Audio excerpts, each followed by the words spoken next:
सभी को नमस्कार। मैं राजकुमार विश्वकर्मा। हमेशा की तरह हमारी कुछ खास चर्चाओं में जहाँ आप देख रहे होंगे कि लगातार चुनावी तर्क वितर्क का जो एक हमने अभियान उठा रखा है, यहाँ पर एक यात्रा हमारी जो चल रही है, जिसमें लगातार हमने जो है तो क्षेत्र के कई मुद्दों से लेकर के यहाँ पर जो राजनीति का समीकरण है, आप देख रहे होंगे कि 17 नवंबर को अब चुनाव होने वाला है और उस दिन जो मतदान का समय है उसमें जो है तो जनता यह तय करेगी कि हमें किसका भाग्य बनाना है। आप यह भी देख रहे होंगे कि आज तमाम कई प्रत्याशी जो हैं तो मैदान में हैं। खास तौर पर अगर मैं कोतमा विधानसभा क्षेत्र की बात करूं, जहां 15 प्रत्याशी लगभग आज मैदान में हैं, जिसमें से एक हमारे साथ हैं अभयानंद सरस्वती जी, जिन्हें बाबा जी के नाम से यहाँ पर जाना जाता है, महामंडलेश्वर हैं। मैं आपसे जानना चाहूँगा कि आप कोतमा विधानसभा में जो है तो रह रहे हैं, इस क्षेत्र से चुनाव लड़ना चाह रहे हैं, तो आप इस क्षेत्र के लिए जो है तो कौन सी गतिविधियों पर जो है तो कार्य करना चाहते हैं और आपको ऐसा क्यों लगा कि मुझे चुनाव लड़ना चाहिए? तो सबसे पहले मैं जानना चाहूँगा कि आप चुनाव लड़ना क्यों चाह रहे हैं? सर्वप्रथम तो विश्वकर्मा जी, आपको बहुत बहुत धन्यवाद। आप पहले व्यक्ति हैं जो मुझसे आके कोई इंटरव्यू यहाँ पर ले रहे हैं। इससे पहले ना मैंने किसी को बुलाया, ना अपने आप कोई आया। आप स्वयं मुझ तक आए हैं, इसके लिए आपका बहुत बहुत धन्यवाद। आपने मुझे इस लायक समझा कि मेरा इंटरव्यू लिया जाए, इसके लिए मैं आपका आभारी हूँ। और रह गई बात चुनाव की, तो चुनाव हमारे जैसों को लड़ने के लिए सोचना तब पड़ता है जब जनप्रतिनिधि उचित कार्य नहीं करते, जो उनको करना चाहिए समाज के लिए, क्षेत्र के लिए, वो लोग नहीं करते। तब मजबूर होकर हमारे जैसे लोग राजनीति के विषय में सोचते हैं। और मैं सामाजिक कार्य पिछले विगत 10-12 वर्षों से यहाँ करता आ रहा हूँ और पहले भी मैं करता रहा हूँ और इसके विषय में समाज के लोग सब जानते हैं।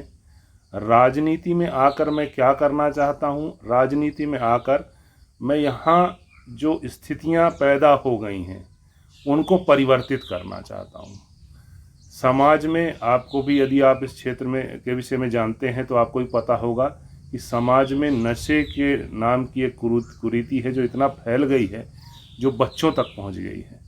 इसका परिणाम ये हो रहा है कि बच्चे आगे चल के, जिनको हमारा देश का भविष्य है, वो अपनी बालपन में ही, अपनी जवानी में ही अपने शरीर को नशे में तोड़ लेते हैं और उनका भविष्य जब नशे से टूट गया तो उनका भविष्य कैसे उज्जवल होगा। शिक्षा का स्तर यहाँ पर बहुत दयनीय है।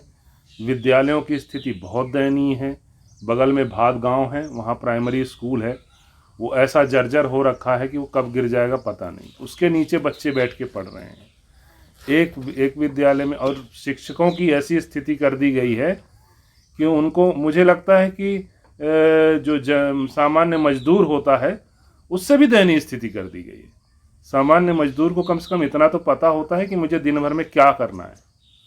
और शिक्षक जो गुरु के रूप में पहले पूजा जाता था, उसे आज कहीं भी दौड़ा देते हैं। कोई भी जानकारी चाहिए शिक्षक देगा, वो बच्चे को पढ़ाएगा कब? और 5-5 क्लास को एक टीचर टैकल करता है। हमारे गांव में एक प्राइमरी स्कूल है, उसमें एक शिक्षक है, 5वीं तक कक्षा है, तो और लगभग 100 बच्चे। वो बच्चों को कैसे संभालेगा? फिर उसके बाद लिखा पढ़ी के काम भी उसको करने हैं, सभी जानकारियां भी उसे देनी है। क्या वो बच्चों को पढ़ाएगा और उसका क्या मानसिक स्तर होगा जो बच्चों को पढ़ा पाएगा? तो शिक्षकों के साथ जो ये इस तरह का व्यवहार हो रहा है, उसमें भी परिवर्तन लाना है। क्षेत्र के बारे में अपन बात करें तो जिस रास्ते से भी आप आए होंगे उस रास्ते की स्थिति देख लीजिए। और ऐसे बहुत सी जगह हैं, निमहा करके गांव है, वहाँ पर लाइट नहीं है। आश्चर्य की बात है, हमारे यहाँ का कोयला निकल कर जाता है और पूरे देश को, है ना, जगमगा देता है, और हमारे क्षेत्र में लाइट नहीं है। सोचने में कितना बुरा लगता है। और दूसरी चीज़, हमारे आसपास के गांव में से लोग काम करते हैं, मेहनत करते हैं, कोयला निकाल के देते हैं, जिसको काला हीरा कहते हैं, और उस हीरे को यहाँ से ले जाकर दूसरी जगह जगमगा रहे हैं। यहाँ आप देख लीजिए, बिजली नगर पालिका में एक वो दलदल करके जगह है, वहाँ पर रोड, उसमें मुझे लगता है कि 3-3 फीट के तो गड्ढे हैं। आदमी आराम से उसमें पानी भर के और स्विमिंग पूल बना सकता है। तो ऐसी दयनीय स्थितियाँ हैं। और राजनेता सिर्फ उस समय दिखाई देते हैं जब चुनाव का समय आता है, तो 6 महीने पहले से जो सिटिंग होगा वो 6 महीने पहले से दौड़ेगा, और बाकी टिकट आने के बाद हाथ जोड़ेंगे, पैर पड़ेंगे, उससे पहले कहीं नहीं दिखाई देते। उसके बाद जो समाज में कोई काम करना चाह रहा है उसके लिए अभद्र टिप्पणियां करेंगे, मीडिया में कुछ ना कुछ उल्टा सीधा डालेंगे, व्हाट्सएप में, फेसबुक में ऐसी चीज़ें डालेंगे ताकि वो जो समाज में कुछ कर रहा है वो भी हताश होकर बैठ जाए। इस तरह की स्थितियां हैं विश्वकर्मा जी। देखिए, सब तो अपनी जगह पर ठीक है, क्योंकि अब राजनीति मतलब आरोप प्रत्यारोप, जितना हम समझ पा रहे हैं। और आज जो है इस देश की जो नींव मानी जाती है वो है आज के देश का युवा, जिसे हम ये मान के चलते हैं कि ये हमारे देश का भविष्य निर्माण करता है। आज वो युवा किस दिशा में चल रहा है, इस पर भी ज़रा हमें प्रकाश डालना चाहिए। जी जी, देखिए, राजनीति आरोप प्रत्यारोप नहीं है। राजनीति सेवा करने का एक मार्ग है। अब वो ठीक है, अब उसको इस आरोप प्रत्यारोप बना लिया जाए या उसको धंधा बना लिया जाए, उससे जीवन यापन का माध्यम बना लिया जाए, वो एक अलग विषय है। लेकिन वास्तव में राजनीति जो है वो सेवा का एक रूप है। अगर कायदे से उसका काम किया जाए तो उस क्षेत्र में रहने वाली जनता को बहुत से लाभ बहुत आसानी से उपलब्ध कराए जा सकते हैं और उनके जीवन के स्तर को सुधारा जा सकता है। युवाओं को अगर सही राह दिखा दी जाए, उनके लिए व्यवस्थाएं बना दी जाएं, तो उनको पढ़ाने में अगर सहयोग कर दिया जाए तो वो निश्चित तौर पे अपने आप को इतना सक्षम बना लेगा। और हमारा तो ये क्षेत्र जो है, इतने कर्मठ लड़के हैं, बच्चे हैं यहाँ पर, कि अगर उनको थोड़ी मदद मिल जाए तो वो इतने सक्षम हो जाएंगे कि बाहर जाके कंपटीशन देने में बिल्कुल संघर्ष करने को तैयार हो जाएंगे। हमारे यहाँ बहुत से बच्चे हैं, एक बच्चे का नाम आपको बताता हूँ, वो शारीरिक सक्षम नहीं है, भटनागर है, शुभदीप भटनागर, आपने शायद नाम सुना हो। तो उसने क्रिकेट में, मतलब जो उस तरह का भी क्रिकेट होता है, दिव्यांग क्रिकेट, उसमें नेशनल लेवल पे अपना स्थान बनाया है। वो भी तो एक छोटे से गांव का है, केवटार के आसपास कहीं रहता है वो, है। तो अगर उनको थोड़ी मदद कर दी जाए, एक ग्राउंड बना दिया जाए, सवेरे के समय वो दौड़ें, वहाँ पर एक्सरसाइज करें, प्रैक्टिस करें, उनको थोड़ा बहुत ऐसा साधन दे दिया जाए या उनके खाने पीने की कुछ ऐसी छोटी मोटी व्यवस्था बना दी जाए ताकि वो आगे चल के जीवन में कुछ कर पाएँ। बोलते हैं नौकरियां नहीं हैं, नौकरियां नहीं हैं, नौकरियां आएंगी कहाँ से? प्रतिस्पर्धा में बच्चे फेल हो जाते हैं क्योंकि सक्षम नहीं है, नशे में लिप्त हो गए हैं, और थोड़े से लाभ के लिए लोग उनको नशे का आदी बना देते हैं। अभी चुनाव होगा, अभी देखिएगा, वोट के लिए सबको नशे में लिप्त कर देना चाहेंगे, उनको इतना नशा करा देना चाहेंगे कि वो सही फैसला ना कर पाए, उनको इतना पैसा दे देंगे कि उनको समझ में ही नहीं आएगा कि सही क्या है, अच्छा क्या है, बुरा क्या है। तो ऐसी स्थितियां पैदा हो गई हैं। आपका एक जो आपने एक बात कही कि राजनीति सेवा का भाव है, आज हम तमाम इस पूरे भारत देश में जब देखते हैं कि राजनीति की बात जो है तो की जाती है, राजनीति को कहा जाता है सेवा भाव का मार्ग है। राजनीति अगर सेवा है तो मैं जानना चाहूँगा बाबा जी आपसे, ये बताइए, आज देखिए एक विधायक चुना जाए, एक सांसद चुना जाए, उसको महीने में सैलरी मिलती है, सरकार दे रही है, और वो सरकार के पास जो पैसा है वो जनता का पैसा है, उस जनता का पैसे से ही जो है तो इनको सैलरी मिलती है। 5 साल ख़त्म होने के बाद वो सामने वाला चुनाव हार जाए, जीतता है, वो अलग मैटर है, लेकिन उसके बाद फिर पेंशन चालू होती है। तो राजनीति अगर सेवा का भाव है तो ये सारे जो जनप्रतिनिधि हैं, इन्हें सबसे पहले तो या तो पेंशन त्याग देना चाहिए या फिर सैलरी त्याग दें 5 साल की। देखिए विश्वकर्मा जी, मैं दूसरों की तो नहीं बोल सकता, मैं अपनी बताता हूँ। अगर मुझे ऐसा मौका मिला तो मैं जनता को दिखाकर उस सैलरी का एक आधा हिस्सा ही अपने इस्तेमाल में लूँगा, आधा हिस्सा में समाज को किसी न किसी सामाजिक क्रियाकलाप या कुछ बच्चों के प्रोत्साहन या छोटे बच्चों को पुस्तिका, इस तरह की चीज़ों में मैं वापस समाज को दे दूँगा। और जो पेंशन की बात कर रहे हैं, तो पेंशन को त्याग देने को तो मैं नहीं बोल सकता, लेकिन जो पेंशन मेरे पास आएगी, अगर भविष्य में ऐसी स्थिति बनती है, तो उसमें से भी मैं आधा पैसा समाज को लौटा दूंगा और बाकायदे हर महीने उसकी जानकारी नेट पे डालूंगा कि मैंने आधे पैसे का क्या किया समाज के लिए। मैं दुनिया का नहीं बता सकता कौन क्या सोचता है, मुझे नहीं पता है।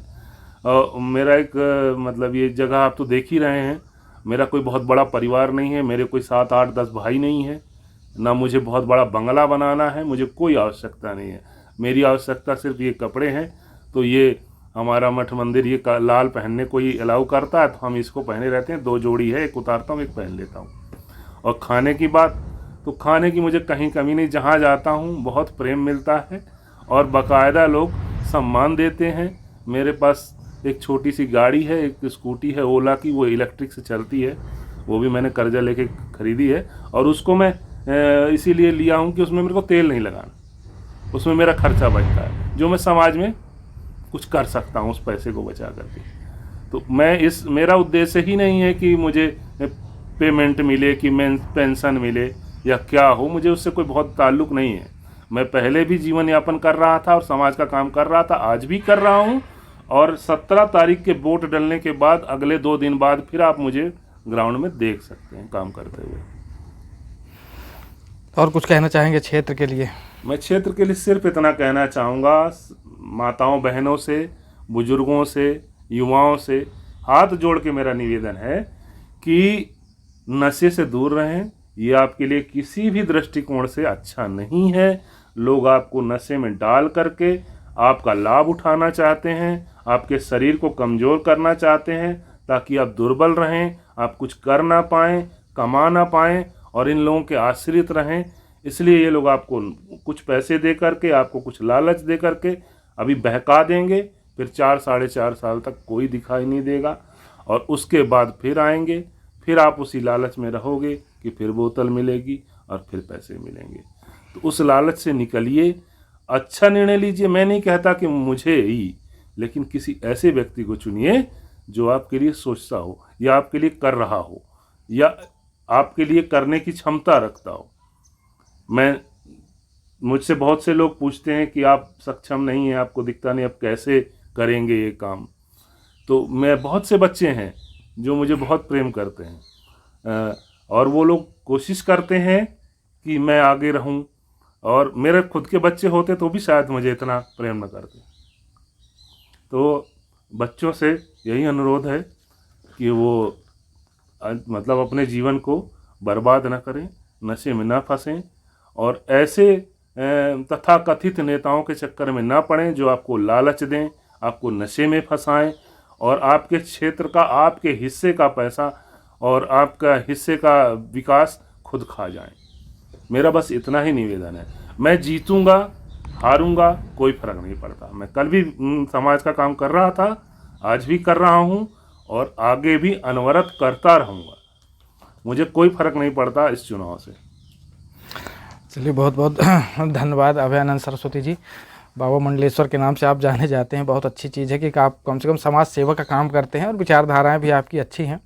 अब देखना है कि जनता जो है तो किस तरह का निर्णय लेती है, क्योंकि जितना हम अनूपपुर ज़िले को देखते आए हैं, इस अनूपपुर ज़िले का विधि विधान रहा कि आज़ादी के 75 वर्ष बीतने के बाद हम जब 76वें वर्ष में चल रहे होते हैं तो वहाँ पर हम ये देखते हैं, आज रोज़गार की बात आती है, शिक्षा व्यवस्था की बात आती है, स्वास्थ्य सुविधाओं की बात आती है और ख़ास तौर पर ये जो चुनावी माहौल में जो है तो कुछ समय का जो मोह होता है, पैसे का हो चाहे नशे का हो चाहे किसी भी तरह की सामग्रियों का, तो इन सब चीज़ों से वाकई में थोड़ा दूर रहने की आवश्यकता है। और दूसरा रही बात अनूपपुर ज़िले की, तो अनूपपुर ज़िले के तीनों विधानसभा की स्थितियाँ तो आज देखने लायक होती हैं। और सबसे बड़ा प्रश्न यहाँ पर ये खड़ा होता है कि जहाँ पर इन तीनों विधानसभा के चाहे पूर्व विधायक हों, वर्तमान विधायक हों, इनको अपना रिपोर्ट कार्ड जनता के सामने रखना था कि इन्होंने अपने कार्यकाल में किया क्या है। तो शायद इस बात के लिए कोई आज एग्री नहीं है और ना कोई ये बताना चाहता है। आरोप प्रत्यारोप की बराबर राजनीति चल रही होती है। हमने कहा ना कि आज अनूपपुर ज़िले में ना तब रोज़गार की कमी थी, ना आज रोज़गार की कमी है। किसी चीज़ की कोई कमी नहीं होती, लेकिन समस्या है कि जो हमारे क्षेत्र के जनप्रतिनिधि हैं ये हमारे लिए कुछ करना ही नहीं चाहते, क्योंकि अगर सारी चीज़ों में सब सक्षम हो जाएंगे तो इनके झंडे बैनर कौन पकड़ेगा। अगर अच्छी शिक्षा व्यवस्था मिल गई तो ये सारी गतिविधियाँ हालांकि चलती रहेंगी। मैं भी एक छोटी सी अपील करना चाहूँगा कि 17 नवंबर को मतदान है, तो मतदान करने ज़रूर जाएं और अपने एक वोट की ताकत इस क्षेत्र को दिखाएं, नेताओं को भी दिखाएं कि हम कौन हैं। चलिए, इसके साथ जो है तो मैं विराम देना चाहूँगा और अगली कड़ी में हमारी मुलाकात फिर होगी। मैं राजकुमार विश्वकर्मा, धन्यवाद। आपका बहुत बहुत धन्यवाद विश्वकर्मा जी, आप हमारे पास आए इसके लिए मैं आपका बहुत बहुत आभारी हूँ।